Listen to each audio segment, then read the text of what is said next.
dear postgraduates. In the next few minutes, I would like to talk on ankylosing spondylitis.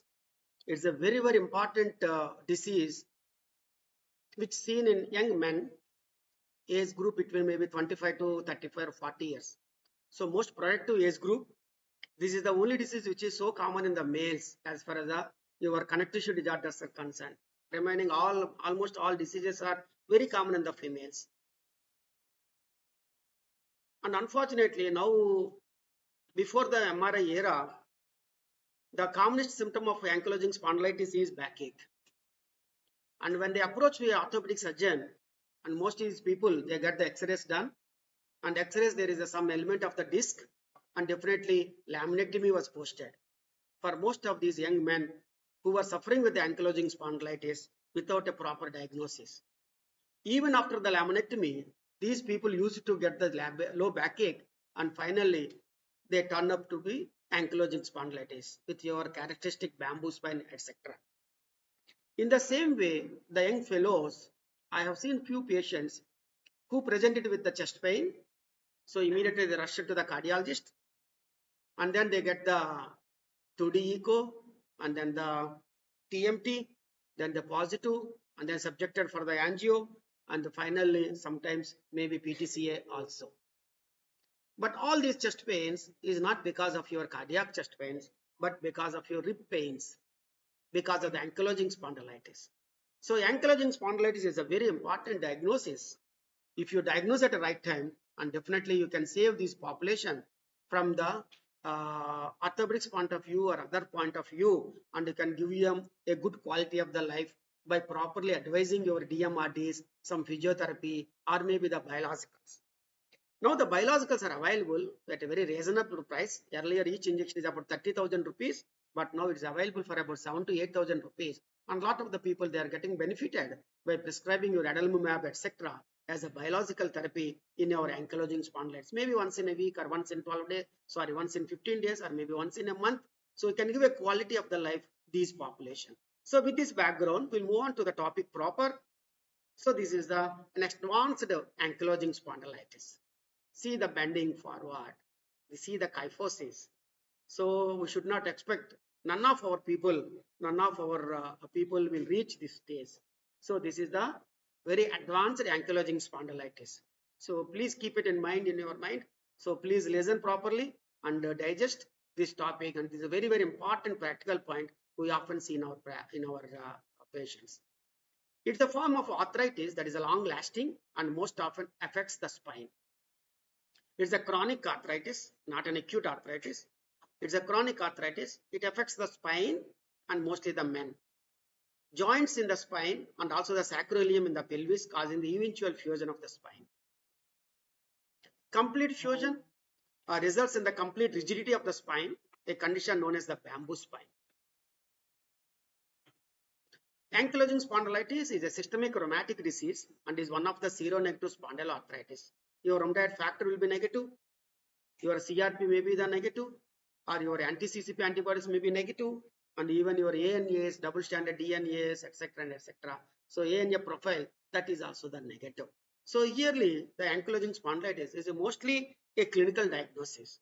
So that is the reason in rheumatology, the beauty of the rheumatology practice is only history. History will tell you about 85 to 90% of the cases, and few investigations will include or exclude your possibility, and definitely with your history and with your composition, you can able to come to a reasonable diagnosis of these diseases. These are the cardinal features: the involvement of the sacroiliac joints and the lumbar spine, and later it will be the thoracic spine and also the cervical spine. Asymmetric peripheral arthritis. Familial occurrence runs in the families.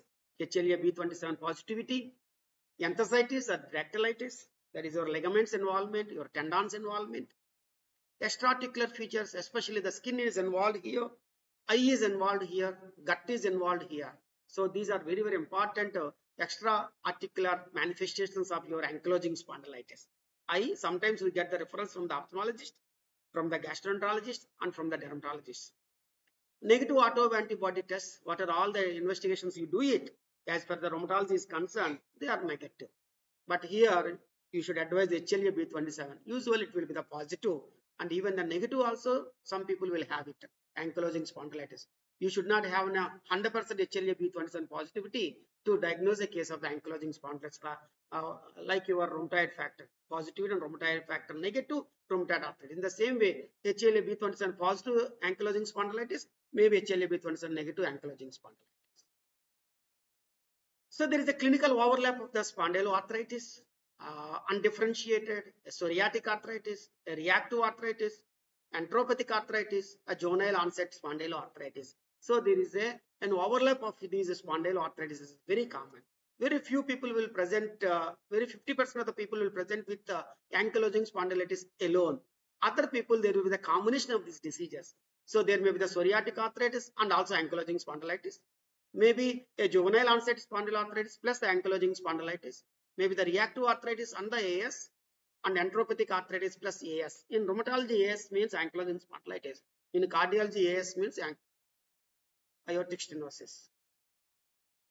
So what is ankylosing spondylitis? It is a common type of the spondyloarthropathy, a chronic disease. It is inflammatory. So that is the reason you need to use the disease modifying rheumatology drugs here.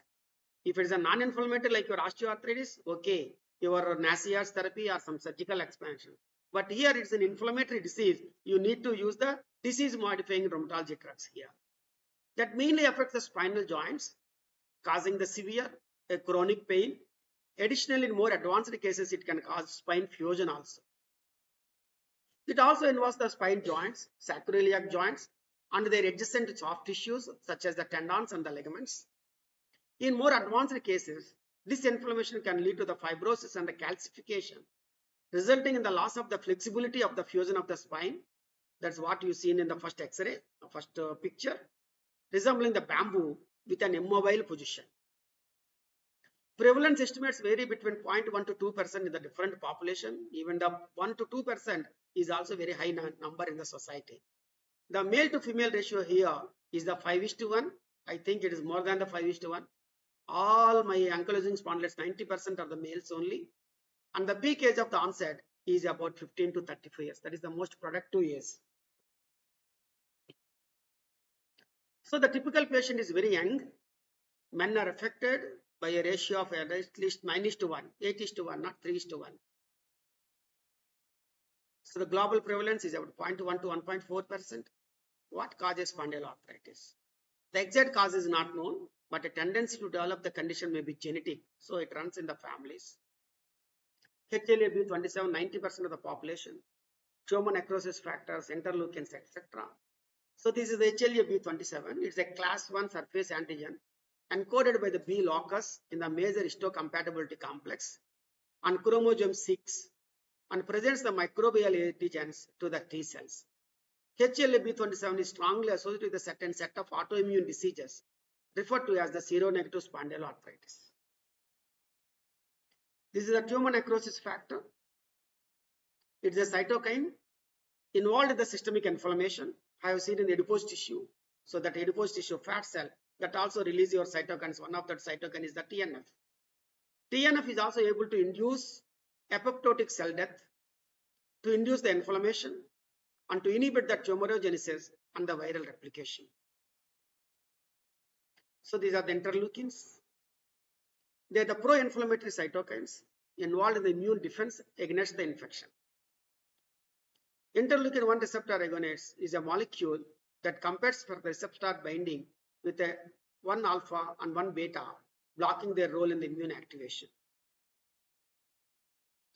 So this is the normal spine. See the vertebra, see the disc. This is absolutely normal. See the vertebra size, see the disc size, see the gap, see the margins. But here the inflammation starts here. So at the level of the joints and the level of the ligaments and the tendons. And finally there is the bone protuberances.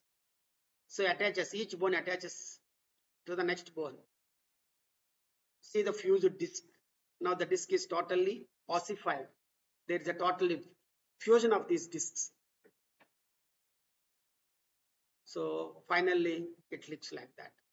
So the normal vertebra, you will have the disc, you have the vertebra, no ligaments involvement, no tendon involvement, no inflammation. but the inflammation is there. You can see the next lower picture. So complete fusion of this disc. So in patients with more than 3 months inflammatory back pain, so this pain is backache is the inflammatory backache. What you mean by the inflammatory backache? So morning stiffness will be there. Pain is more on the rest, relieved with the activity. So that is the inflammatory pain. Whereas the degenerative pain, more on the activity and relieved with the rest. So this the inflammatory back pain. Duration is more than the 3 months and usually the 6 months with or without the peripheral manifestations.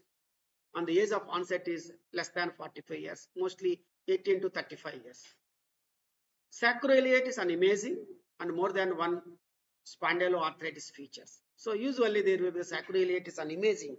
So most earliest way of getting the sacroiliitis and imaging is your MRI of the pelvis. So that focuses on the sacroiliac joints. I will show you a picture of MRI of the sacroilium. So that is the most earliest way. And the patient cannot afford, definitely you can get for the X-rays also. But you have to wait for some more time to have the X-ray findings, whereas the MRI so much early. So HLA-B27 positivity in here in some of the individuals. So what are these features? They are the sausage digit. So see the digits. There will be the associated psoriasis. I showed you one picture. There's the overlap of your ankylosing spondylitis with psoriasis, with juvenile, with reactive, etc. And inflammatory back pain. Nausea with a good response, especially with indomethacin. Crohn's disease, associated Crohn's disease or increased CRPs, enthesitis, arthritis, HLA-B27, uveitis or iridocyclitis, etc. Eye involvement, gut involvement, dermatological involvement. So these are all the spondyloarthritis features. If you have the sacroiliitis and then just one feature of these things and your diagnosis is ankylosing spondylitis. Okay. So criteria for the inflammatory back pain.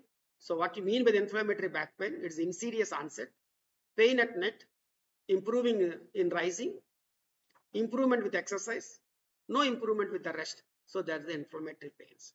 Sacroiliitis and imaging active inflammation on the MRI and definite X-ray evidence of the sacroiliitis, but you have to wait for a long period. Suppose if the X-ray is evidence of your sacroiliitis, there is no need of your MRI. MRI is the most earliest. So don't neglect the low backache in young people. So it could be ankylosing spondylitis. So not always the physiotherapy. Okay. So patients with the peripheral manifestations, if inflammatory back pain is present, apply the axial spondyloarthritis criteria. Already I told you the criteria. Only very simple. If the patient is having sacroiliitis, either an MRI or the X-ray, and have the other features like inflammatory back pain or psoriasis or disease or enthesitis or HLA-B27 positivity, you are dealing a case of ankylosing spondylitis. So what is the treatment? NASIARs, DMRTs, if the patient can afford biological, simple. So the diagnosis is simple, the treatment is also so simple, and the response will be tremendous.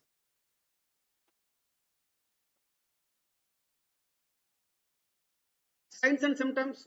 So I have the backache, usually most severe at the night during the rest. So night and during the rest, backache is very common. Early morning stiffness, stooped posture in response to the back pain, straight and the stiff spine, inability to take a deep breath if the joints between the ribs and the spine are affected. Okay. So that's how they go to the cardiologist. So whenever they have the pain because of the stretching of your ribs, the people will get a lot of the pain. So in that area, so they thought that it could be from the cardiac origin, and then they consult a cardiologist. So joint pains, most of these people, they go to the orthopedicians only. So they give always NASIARs, and maybe some element of your steroids. Fit for nothing fellows. Organ damage such as to the heart, lungs, and the eyes. Skin rashes.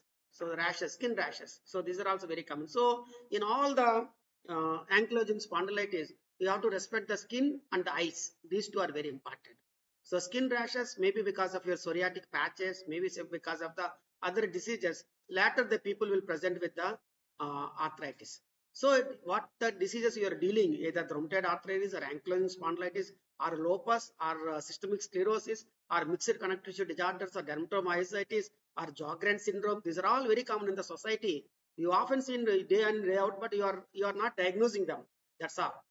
You are treating with some nasaids, etc., etc. You are not focusing on these diseases. If you are focusing on these diseases, you are able to come to a reasonable diagnosis. So here, you please treat with the DMRTs. You please start the biologicals if the patient can afford. So mild to the severe back and buttock pain that is often worse in the early morning hours. So this pain usually gets better with the activity.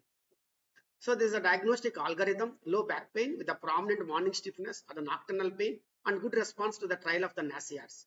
Yes, unfortunately in the early stages, no, you get very good response to the NASIARs. So there the orthopedic surgeons won the match. So whenever a fellow goes to the low backache, they start writing some NASIARs. In the early days of the ankylosing spondylitis, they respond very well. So obviously, once they are asymptomatic, reaching the orthopedic surgeon, after the NASIARs, they become the asymptomatic. Then obviously, they keep on going to the particular person, and later time there will be the up and downs, and finally the disease will be aggressive, and there will be the bamboo spine. At that time, they refer to a physician or rheumatologist like us. Very little can be done at that juncture. So my impression is, whenever a backache patient comes to your OP, so please see, please examine properly, rule out ankylosing spondylitis. If the patient is having ankylosing spondylitis, that is the day one, you have to start the DMRTs. So get a pelvic X-ray. So pelvic X-ray means your sacroiliac joints and also your lumbar spine or thoracic spines. Okay. So sacroiliitis.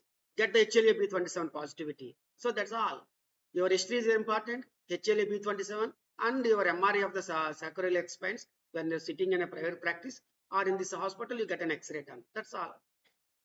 Immediately you can include or exclude your ankylosing spondylitis. That's what I do in most of my backache patients.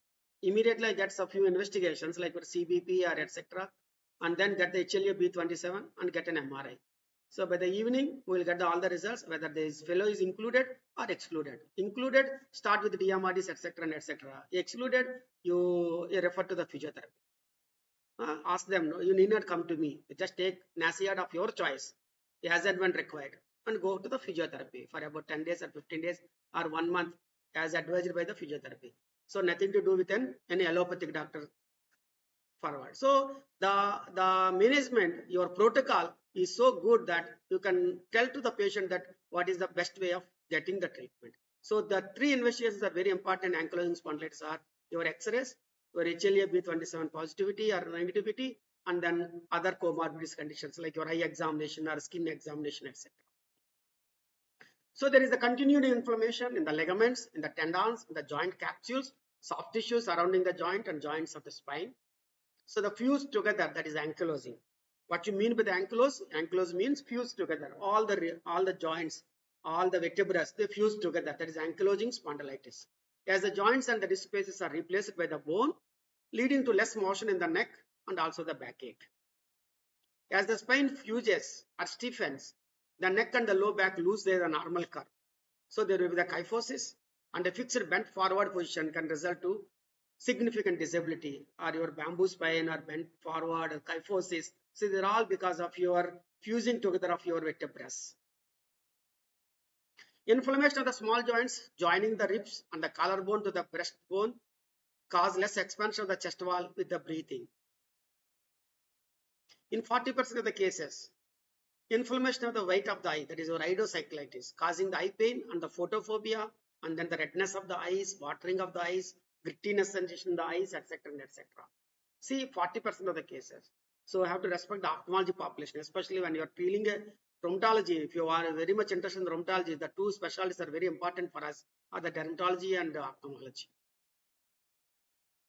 Another common symptom is the generalized fatigue. So this is very common in any autoimmune disease. So they will have fatigue. Less commonly, aortitis, apical lung fibrosis, and ectasia of the sacral nerve root sheaths may occur, but not that common.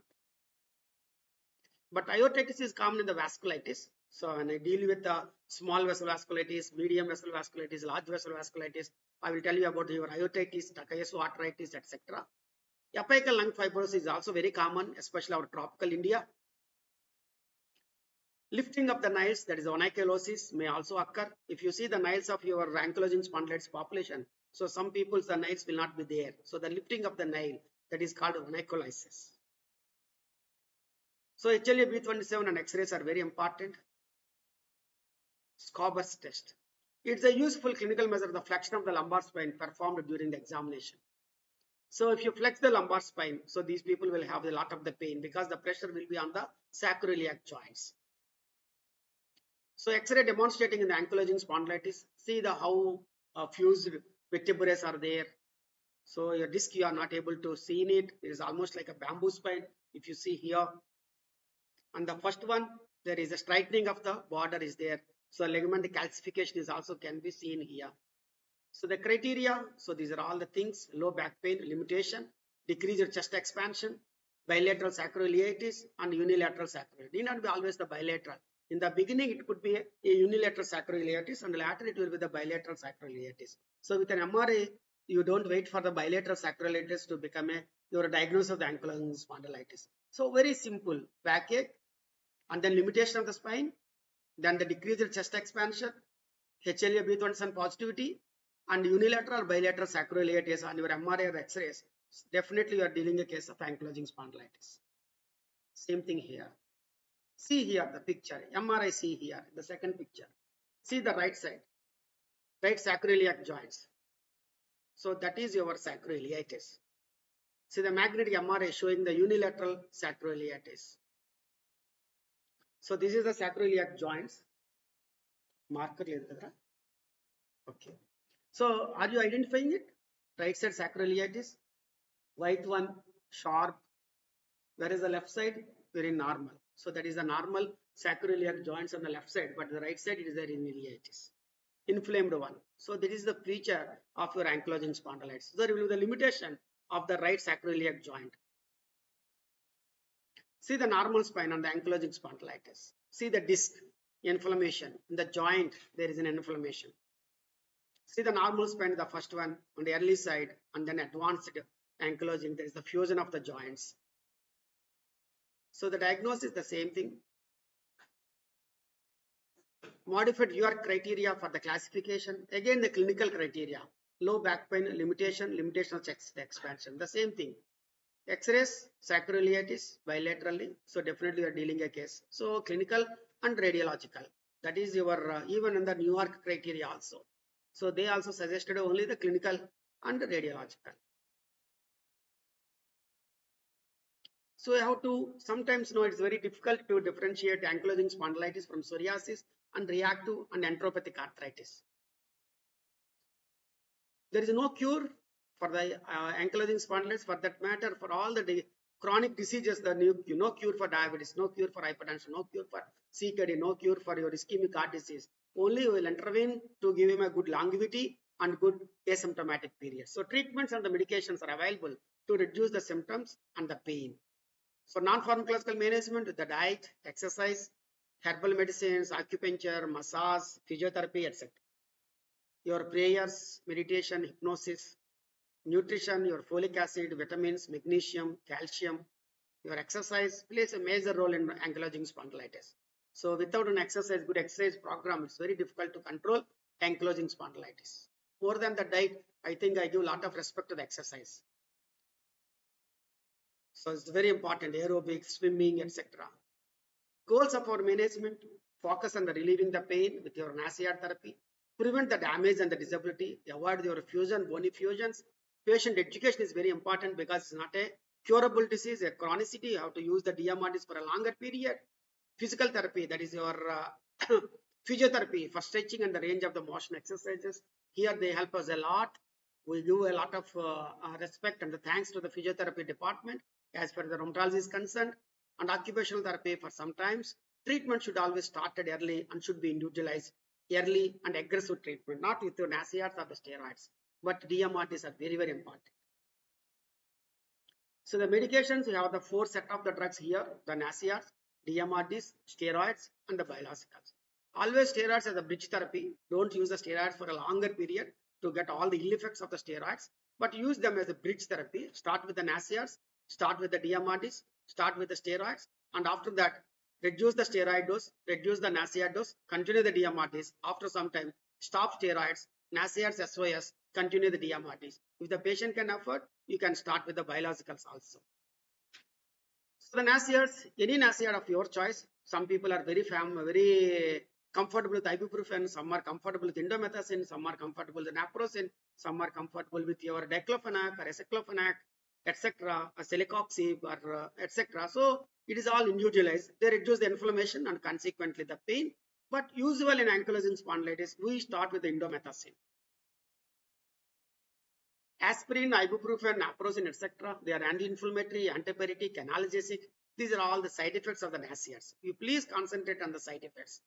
Presence is nausea, vomiting, diarrhea, constipation, dizziness, drowsiness, edema of the body, renal failure, hepatic failure, prolonged bleeding on NSAID therapy, and of course ulcers in the stomach or the duodenum or the esophagus, etc.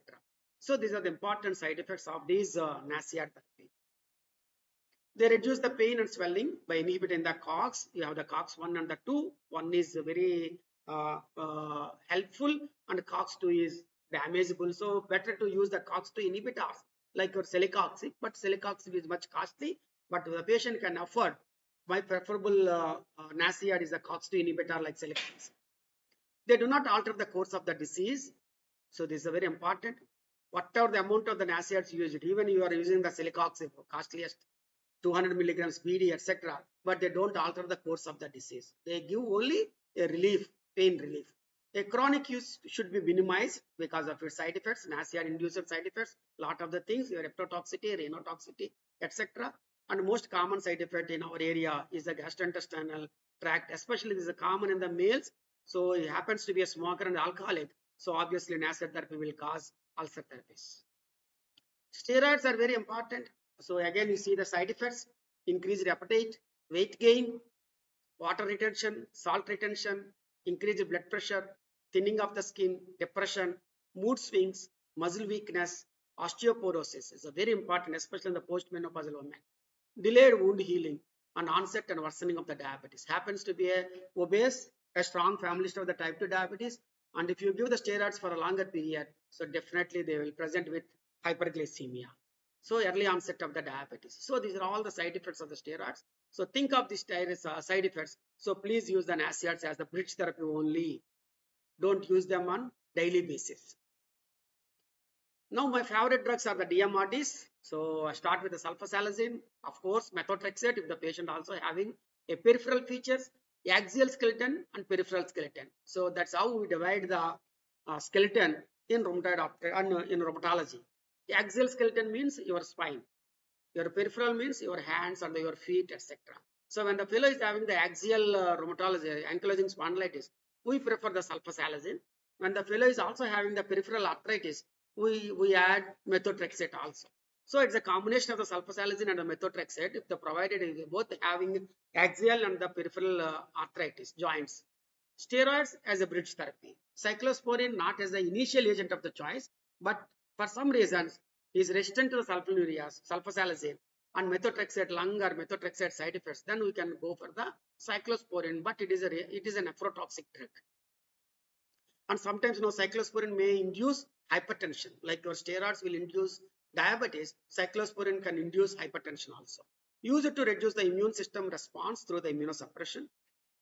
So is the holding with our DMRDs range. So as far as the rheumatologist is concerned, you give a lot of respect to the DMRDs. Only 4 or 5 DMRDs we often use: hydroxychloroquine, sulfasalazine, methotrexate, leflunomide. These 4 are very important. Sometimes we use azathioprine, SR. We have the 25 mg and 50 mg. Sometimes we use cyclophosphamide. Sometimes we use cyclosporin. Sometimes we use tisinab, that is tolsinab, etc. So these 4 are the very important DMRDs to be used in all these population. They interfere with the inflammatory process. It is the beauty of these molecules. So you are dealing a case of inflammatory joint pains. So that relieves the inflammatory process. Immune system will be deranged. So they boost the immune system. They decrease the pain. They slow the disease progression. They retard the development of the joint erosions, improve the functional disability, and improve the quality of the life. So these are the advantages of the DMRDs. Drugs that actually alter the disease course, but NSAIDs won't alter the disease course. Your steroids won't alter the disease course, but the DMRDs will alter the disease course. They should be used as soon as the diagnosis is made. On the day 1, aggressive management, individualized management. Sometimes in a monotherapy, sometimes a combination therapy. Appearance of the benefit delayed for the weeks to the months. So take the help of the steroids as a bridge therapy before you want to see the results. Suppose if you are starting the methotrexate today, you won't get the good response. Obvious response will be seen only after 2 months or the 3 months or the 6 months. So meanwhile, use the steroids as the bridge therapy. NSAIDs must be continued with them until the true remission is achieved. Induction of the true remission is very, very, very unusual. So this is the methotrexate. See the tablets available at 5 mg, available at 7.5 mg, 10 mg, 15 mg, 20 mg, 25 mg. So here the big thanks to Ella Pragat Subbarao, methotrexate and folic acid. So these are the common drugs. Less common drugs are also seen. I told all these things in the last class when I dealt with the rheumatoid arthritis. See the hydroxychloroquine, onset of the action 2 to 4 months. You have to wait for 2 to 4 months. Methotrexate 1 to 2 months. But usually in the clinical practice, 2 to 3 months is the right answer.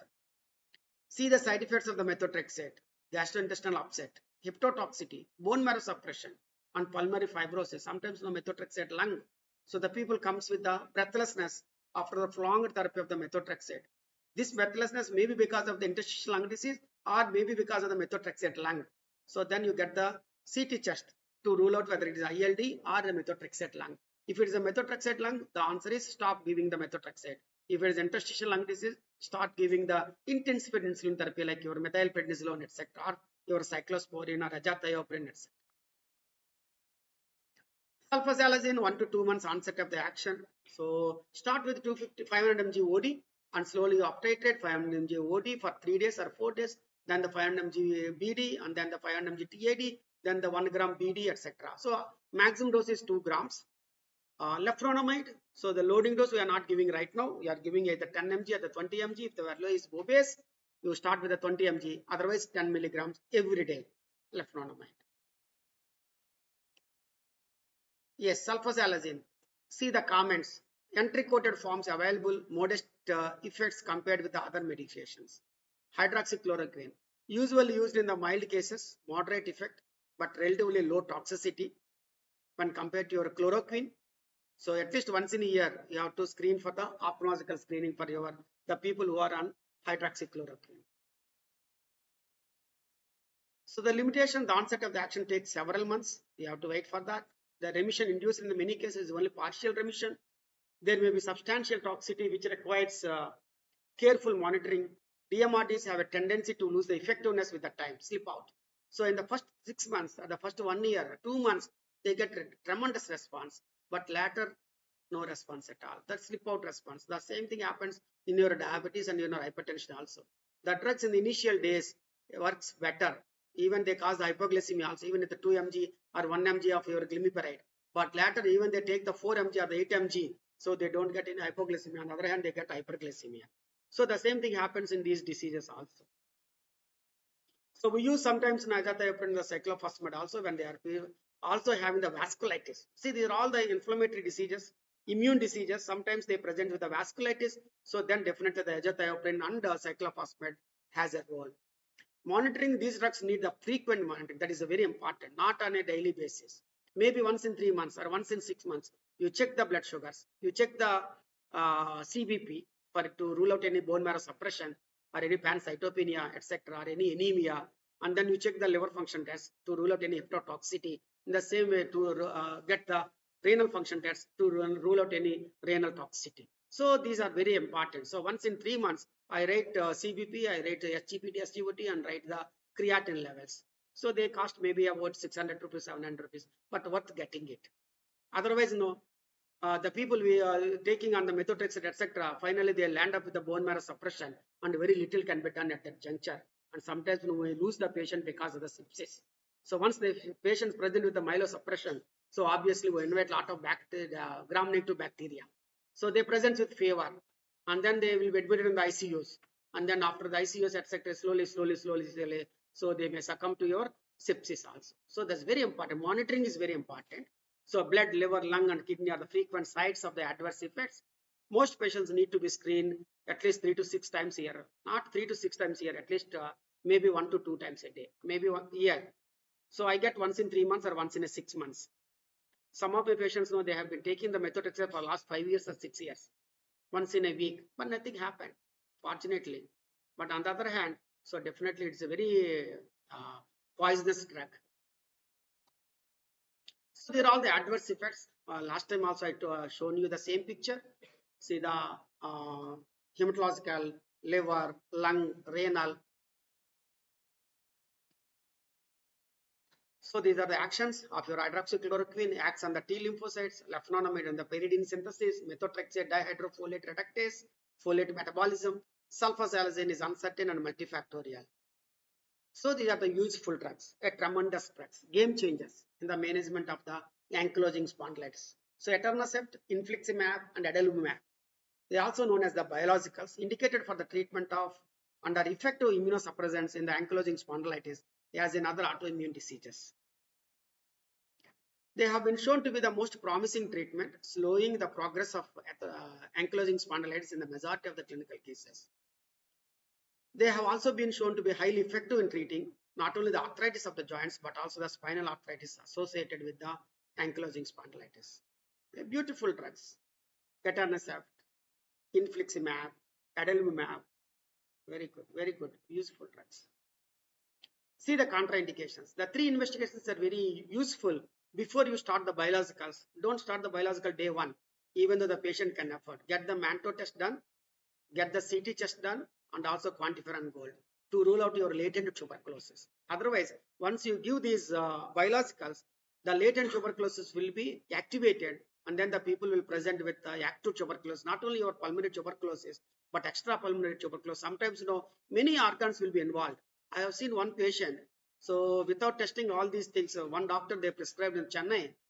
Once in a month, he comes to the Bemavaram as a consultant rheumatologist.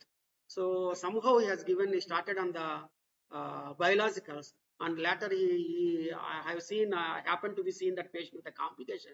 He got tuberculosis of the meninges, TB meningitis, TB abdomen, TB pericarditis, and also TB bones, osteomyelitis. All the 4 TBs in them because of without testing these things, he started on an infliximab. So one should be very careful. See, these are all the double-edged weapons. So very important, very important. So even though the patient can afford, even though the patient is very symptomatic, so don't give until you get the reports done. So it will take another 2 to 3 days to reach all these investigations. But after 3rd day or the 4th day, you can start giving these drugs. Meanwhile, you can give the large doses of your steroid also. They give a tremendous response. Maybe 16 mg, 60 mg of your prednisolone, your Visolone, or maybe 500 mg or the 1 gram of your methylprednisolone one shot. So give a tremendous response for about 5 days to the 1 week period. Meanwhile, you can collect all these investigations and start giving your infliximab or adalimumab. So these are all the tumor necrosis factor things of describing surgical management in some population, osteotomy, arthroplasty. Suppose if they reach to your rheumatologist or you people as a physicians, so definitely we can avoid the surgical management in them. Educate the patient about the disease, that is the nursing responsibility. So the physiotherapy, proper positioning of the rest is essential. And treatments, already I told you all these things. Role of tofacitinib in the ankylosing spondylitis. This is also available right now in India.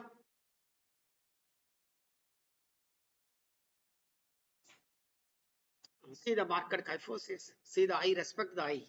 So anterior uveitis, iridocyclitis, these are very common because I have the 4 or 5 very big ophthalmology hospitals in Kakinada. So Naina Eye Care, Kiran Eye Hospital, Anju Eye Care. So almost I am a consultant rheumatologist for all of them. So whenever they have the iridocyclitis or uveitis, etc., they give one letter to me. So please rule out any connectivity in them. Then I screen them. So fortunately, some people will have ankylosing spondylitis, some people will have other autoimmune diseases, and it is very easy to diagnose and very easy to treat. They are happy, I am happy, and the patient is happy. So this is the surgery. Don't expect the surgical involvement in this population. So in summary, so last slide, I think, ankylosing spondylitis can cause severe pain, not a mild pain, very severe pain, almost a pain suggesting them to go for the suicidal tendencies also. Unfortunately, the nocturnal pain, every family member is sleeping, but he will be awakening with the severe pain. And fatigue, disability, affecting all aspects of an individual's life. Okay. A better understanding of the ankylosing spondylitis and developments in the diagnostic techniques have led to changes in the diagnostic criteria for the disease. A strong genetic predisposition with HLA-B27. One of the difficulties associated with using the modified New York criteria is that it can take up 5 years before there is a radiological evidence of the sacroiliitis, by which time there might be significant joint destruction. So think early and get the investigations done, mostly the MRI. Early diagnosis can be difficult, but it is very important. MRI of the sacroiliac joints can be helpful in early disease. Nothing is impossible. Everything is possible. You all should be a positive mind, positive approach. It has been shown that the regular exercise can reduce the pain and maintain the mobility. So the physiotherapy will help a lot in the ankylosing spondylitis. NSAIDs, analgesics, they are the mainstay. However, for those with more advanced debilitating disease, newer biologicals have been developed and are associated with the reduced pain and the disability. So, but use the biologicals before these people get the advanced disease. Even in the early stage also you can start with them. So thank you very much for your patience here.